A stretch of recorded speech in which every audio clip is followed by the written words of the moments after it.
in the rich landscape of 1980s synth-pop, Orchestral Manoeuvres in the Dark, more famously known as OMD, emerged as a band that married sonic experimentation with infectious melody. From chart-topping hits like If You Leave to avant-garde ambient compositions, OMD struck a balance that few of their contemporaries could achieve.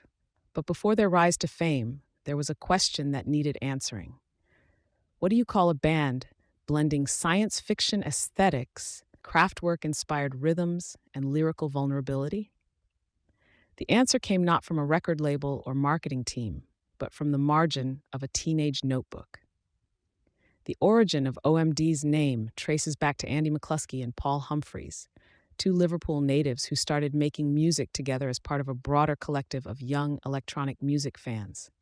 During the late 1970s, the British post-punk and electronic scene was still forming, and both McCluskey and Humphreys were part of a band called the Ide.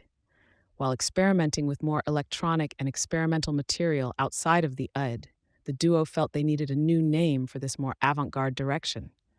The name Orchestral Manoeuvres in the Dark wasn't designed to be catchy or commercial. It was quirky, cryptic, and weirdly poetic, everything the band stood for.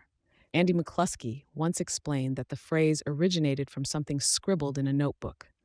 A friend had jokingly written it down, not necessarily intending it as a band name, but when the duo saw it, the phrase stuck. It sounded simultaneously grandiose and mysterious, evoking thoughts of shadowy musical experiments or futuristic symphonic adventures.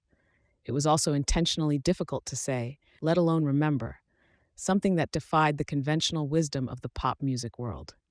Rather than trimming it down to something punchier, the duo embraced the absurdity and eccentricity. The name Orchestral Manoeuvres in the Dark became a statement, a bold proclamation that they were not here to follow formulas. Shortened to the now famous acronym OMD, the name began to build recognition as they gained traction through their debut single, Electricity, released on the indie label Factory Records in 1979. The name may have sounded pretentious or unmarketable to some, but to fans of synth pop and electronic innovation, it became a badge of identity. The name's uniqueness actually worked in OMD's favor. While their contemporaries often opted for simple, stylized names, OMD stood out. The band's sound, a blend of analog synths, minimalist production, and emotionally charged lyrics, matched their enigmatic moniker perfectly. As they moved from underground clubs to the international stage, their name became synonymous with the very genre they helped define. Over the years, OMD has often reflected on the choice of name with amusement.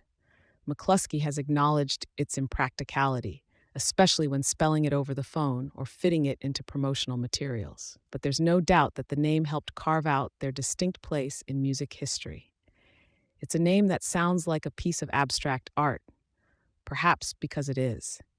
From the doodled phrase in a notebook to headlining stages around the world, the journey of Orchestral Manoeuvres in the Dark is a testament to how sometimes the most unconventional decisions can lead to iconic results.